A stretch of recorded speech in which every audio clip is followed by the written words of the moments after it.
The Nostalgia Critic cannot be here right now due to reasons of vengeance, but he has left a recording before he left for you to enjoy. Hello, I'm the Nostalgia Critic. I remember it so you don't have to. Our childhoods kicked ass. Why? Because we were a generation raised by television, and television had cartoons, and kids loved cartoons, hence we loved television. But what were the best nostalgic cartoons? What were the groundbreakers of the 80s and 90s? The biggest innovations that shows everyone tried to rip off but could never quite duplicate? I don't know. But that doesn't mean I can't make up a top 11 list that claims that I do. Why top 11? Because I like to go one step beyond. So, sit back and enjoy the best of memory lane, the cream of the crop, the ultimate of ultimates. This is the top 11 animated nostalgic TV shows.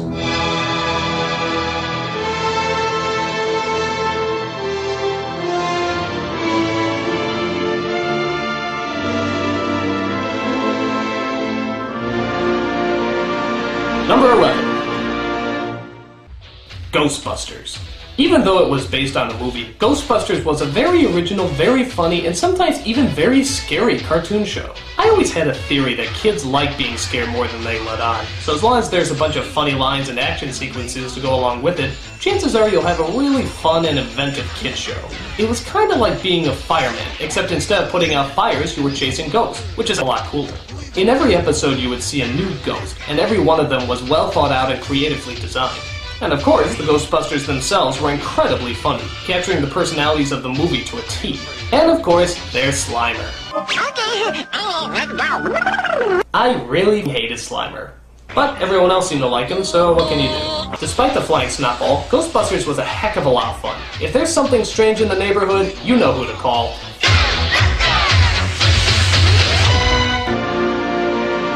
Number 10.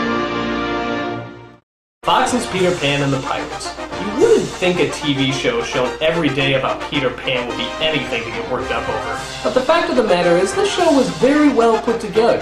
What made it so great is that it didn't look like any of the other reincarnations of Peter Pan, but to be honest, I think it's the closest it's ever come to the original J.M. Barrie story. The characters were fleshed out, the stories were well developed, and the creative logic was actually pretty clever. For example, there's an episode where Pan steals the shadows from all the pirates. Because of this, they lose their balance and have to walk upside down. That strangely kind of makes sense. There's another episode where they actually make cloud sculptures in the sky. Dude, that's just cool.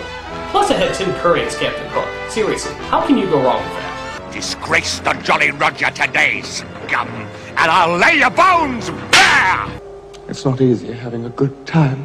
Peter Pan and the Pirates could have been a cheap knockoff that only lasted a few episodes, but they put a lot of time and effort into it, and created something really original, as well as stay true to the original story. All of this is more than enough for Peter Pan to take the number 10 spot. Number 9. DuckTales. Even though Disney had a few shows like this before and a lot more shows after, DuckTales was the first Disney cartoon to combine some of our favorite childhood characters with old-fashioned adventure. It was mostly a treasure hunt show, which meant it led to a lot of creative locations as well as some cool booby traps. It was kind of like Indiana Jones, but with ducks.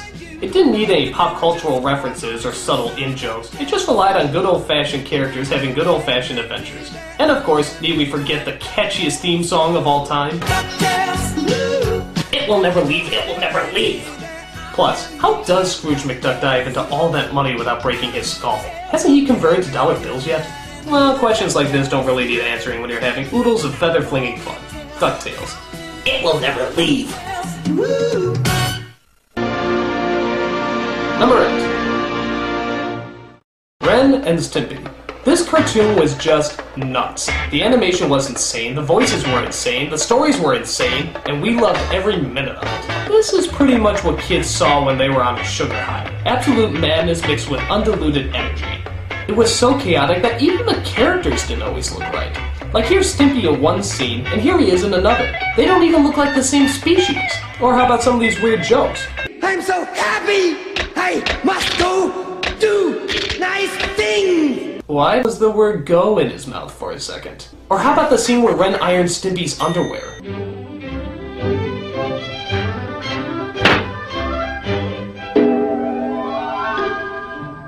Okay, first of all, why does Stimpy wear underwear when he wears no other clothes? Why does he just place it over his crotch and not actually wear them? And why does it suddenly look and sound like a 1950s film strip? I don't know. Nobody knows! It's just that kind of insanity that made this show crazy and fun to watch. It also pushed the boundaries of what kids' shows could do, with controversial episodes like The electric fence. or strange lines like Something came out of my butt! or how about weird morals like Wetting the bed is nothing to be ashamed of. You and I still do it. yeah, this was a weird show. Just the kind of kinetic energy, ludicrous logic, and crude humor that kids know and love. Ren and Stimpy, if you didn't like it, you're an idiot! You sick little monkey!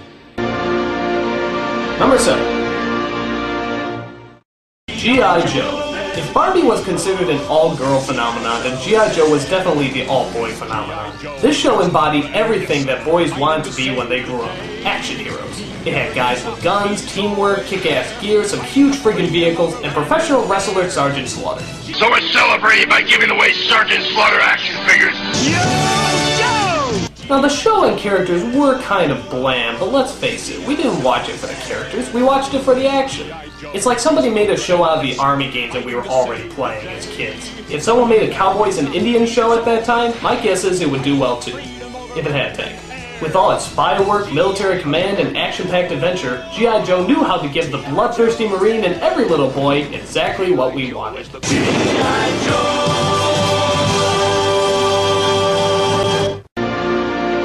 Number 6. Transformers. It's no wonder that one of the best marketing ideas of all time was also one of the best animated shows of all time. Again, kind of tailoring to every boy's indulgent fantasies, Transformers combined cool, kick-ass vehicles with giant alien robots. The show is about a war between the Autobots led by Optimus Prime and the Decepticons led by Megatron. It gave us exactly what we wanted, transforming robots being each other. The great thing about this show is how creative they got with all these different robots. I mean, I know they made up half of these characters just to sell more toys, but the possibilities for these things were just endless. You had trucks, you had bikes, you had tanks, you had guns, you had tape players. Well, okay, that's a little lame, but at the time it was pretty cool. Transformers. It just kicked ass. Number 5.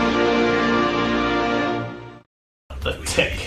With all the superhero shows out there, this was the satire that handled the ludicrous nature of the genre the best. The show was about a big blue man who literally comes out of nowhere to fight crime.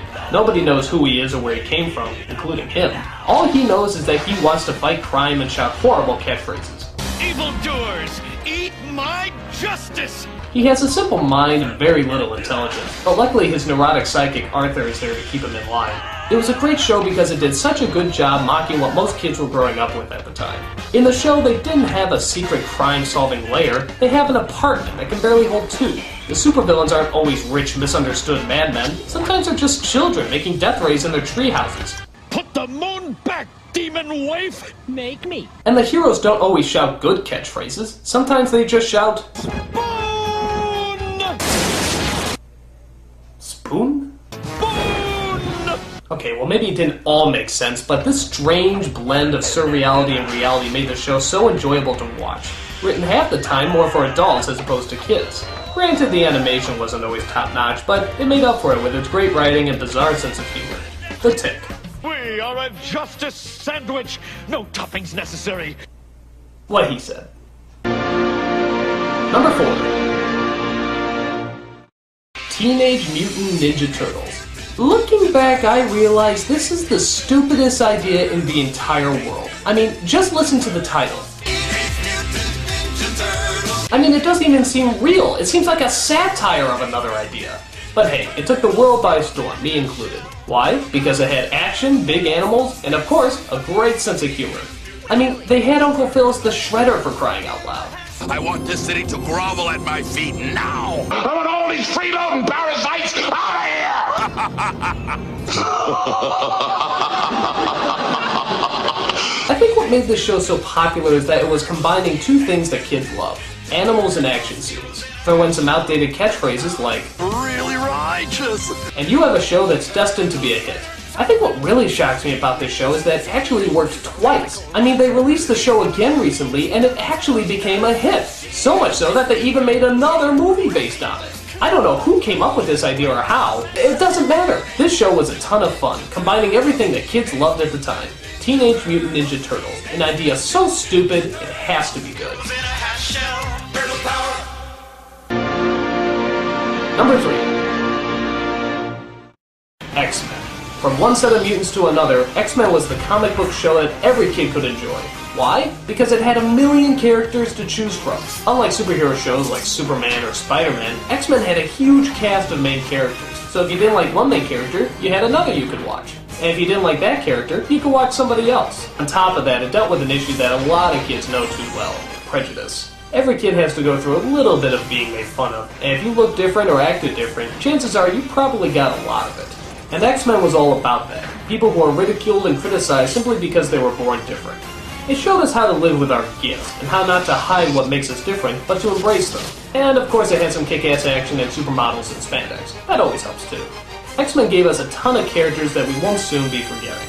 Each one with their own backstory and psychological issues. It was interesting, it was fun, and it knew how to keep us glued to the tube. X-Men, the perfect show to sink your claws into. Number 2. Animaniacs. I've never seen a show that came so close to capturing the spirit of the original Warner Brothers cartoons like this one. Yeah, Tiny Toons might have started this fad, but it was Animaniacs that perfected it, with writing that could entertain both children and adults alike. Our generation didn't grow up with shows like Carol Burnett or Laugh-In, so this is the closest thing to a variety show we had, combining great songs, lovable characters, and ingenious comedic writing. The characters in this show seem so real that they practically leaped off the screen. Characters like the Warners, Slappy Squirrel, and Pinky and the Brain were all hilarious constructs that knew how to be likable as well as funny.